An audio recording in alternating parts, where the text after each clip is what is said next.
其實中國人古老嘅哲學同智慧，知足常樂。咁喺某個程度上，同我哋而家講嘅你識得感恩呢，其實好重要。因為即係一個人，其實佢能夠獲得幾多，能夠做到幾多嘢，有幾多成就咧，其實係同你嘅付出係成為一個比例。咁所以我哋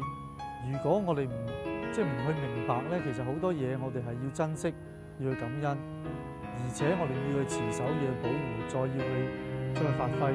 咁的話咧，就又會再跌入翻一個同一個陷阱，就係已經所有嘅嘢滿足，視為理所當然，然後我哋就唔會再去向前進、向前諗。